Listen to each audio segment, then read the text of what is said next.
మొదటి శ్రమ దేవునికి ఇవ్వడం ద్వారా, మొదటి ప్రతిఫలము దేవునికి ఇవ్వడం ద్వారా అనేక ఆశీర్వాదాలు మనకి దొరుకుతాయి. మన ప్రభు మన అందరి కోసం సిలువలో రక్తం కార్చి ప్రాణం పెట్టిన గొప్ప దేవుడు కాబట్టి ఆయనకి మన హృదయాన్ని సమర్పించాలి. లేకుండా ఉంటే ఇప్పుడే మన హృదయాన్ని సమర్పించండి. రక్షణ లేని వారు రక్షణ పొందుకోండి. పాప క్షమాపణ, పరలోక భాగ్యం, నిత్యరాజ్యం ఇవన్నీ కూడా దేవుడు మనకు అనుగ్రహిస్తాడు. Praise the Lord. పరిశుద్ధ గ్రంథంలో అనేక కృపవార్తలు రాయబడినటువంటి పరిశుద్ధ గ్రంథంలో నుంచి ఈరోజు దేవుడు మనకు అనుగ్రహించే వాగ్దానం 116వ కీర్తన 7వ వచనం. నా ప్రాణమా, యెహోవా నీకు క్షేమము విస్తరింపజేసి ఉన్నాడు, తిరిగి నీ విశ్రాంతిలో ప్రవేశింపుము. Praise the Lord. దేవునికి స్తోత్రం. మంచి వాగ్దానం ఈరోజు దేవుడు మనకి అనుగ్రహిస్తున్నాడండి. చూడండి, నా ప్రాణమా, యెహోవా నీకు క్షేమము విస్తరింపజేసి ఉన్నాడు.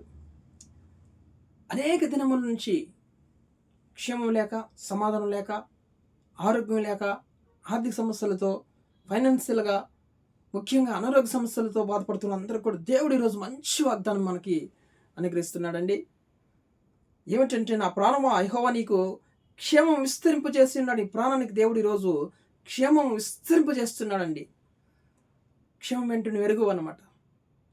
క్షేమకరంగా ఉండడమో నువ్వు చూసుండలేదేమో, ఈరోజు నీ ప్రాణానికి దేవుడు క్షేమం అనుగ్రహించబోతున్నాడు. మంచి క్షేమం కలిగి చూస్తున్నాడు. తిరిగి నీ విశ్రాంతిలో నువ్వు ప్రవేశిస్తావు అంటున్నాడు దేవుడు. ఎస్, నీ విశ్రాంతిలో తిరిగి నువ్వు ప్రవేశించు. విశ్రాంతి లేక ఎంతోమంది బాధపడుతున్నారండి. విశ్రాంతి అనేదే ఉండదు. పనులు, పని అని పని చేస్తూ ఉంటారు. తిరుగుడు అని తిరుగుతూ ఉంటారు. ఎందుకంటే అలాగ సమస్యలు అలాగ కొట్టమిట్టాడుతున్నప్పుడు పని చేయాలి, తిరగాలి, తప్పదు కదా. దేవుడు ఒక మాట సెలవిస్తున్నాడు.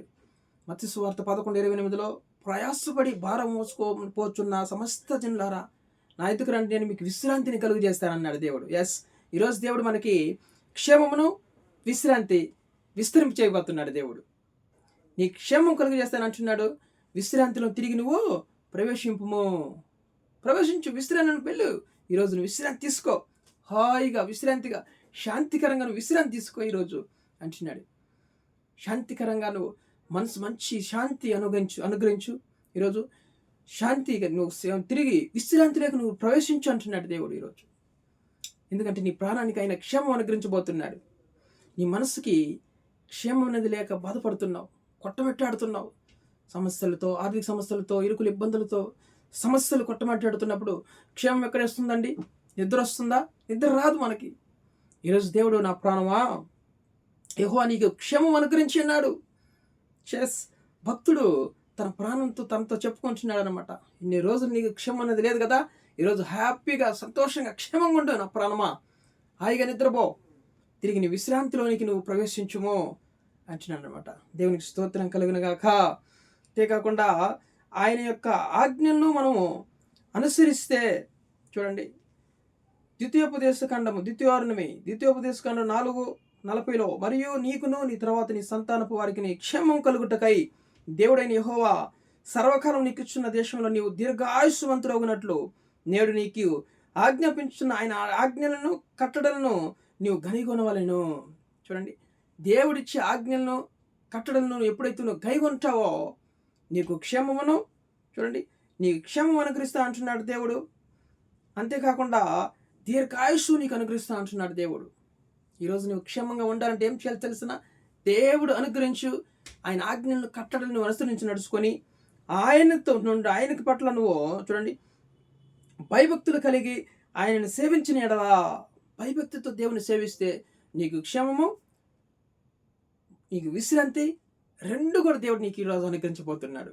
మంచి క్షేమమును, నీ ప్రాణానికి దేవుడు క్షేమమును, విశ్రాంతిని దేవుడు నీకు ఈరోజు కలుగజేయబోతున్నాడు. దేవుడు అనుగ్రహించి ఆజ్ఞలు, కట్టడలను అనుసరిస్తావా? ఆయనను సేవిస్తావా? నువ్వు దీర్ఘాయుష్యవంతుడు అవుతావు. ఆయన భయభక్తి కలిగి జీవిస్తావా? భయం ఉండాలి. దేవుడు అంటే భయపడాలి. మనం పాపానికి జోలికి పోకుండా దేవుడు అంటే భయపడాలి. పాపం విడిచిపెట్టి పరిగెత్తాలి, యోసేపు పరిగెత్తినట్లు. దేవునికి స్తోత్రం.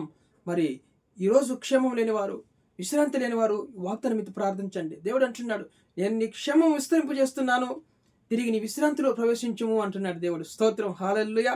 మంచి వాగ్దానం. ఈరోజు నీ విశ్రాంతిలో ప్రవేశించబోతున్నావు. నువ్వు ఈరోజు క్షేమం పొందుకోబోతున్నావు.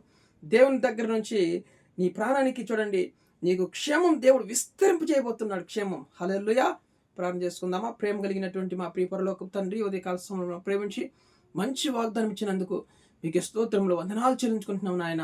ఉదయకాలం ఎంతమందికి నాయన క్షేమం లేదో, ఎంతోమంది విశ్రాంతి లేక బాధపడుతున్నారు తండ్రి. మనసుకు శాంతి లేదు, మనిషి ప్రాణానికి నాయన విశ్రాంతి లేదు, ప్రాణానికి క్షేమం లేక నాయన ప్రభా అయ్యా ఎంతోమంది అల్లాడిపోతున్నారు. అందరి పట్ల నాయన ఈరోజు క్షేమమును విశ్రాంతిని కలుగు చేయమని ప్రార్థిస్తున్నాం దేవా. దయగలిగిన తండ్రి కృప చూపించమని, ఉద్యోగం తెచ్చండి, వివాహం కాని వారికి వివాహం తెచ్చండి తండ్రి. గర్భాలని వారి గర్భాలను ముట్టండి ప్రభావ. మంచి కుమార్తెను అనుగ్రహించండి, గర్భిణీ స్త్రీని ముట్టి సుఖ పరస్వాన్ని అనుగ్రహించండి.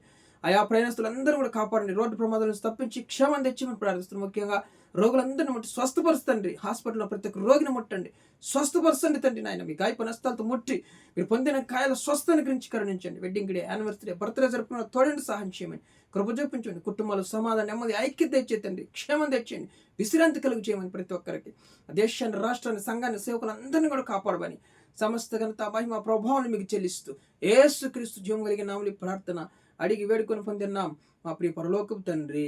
ఆమేన్. ఆమేన్.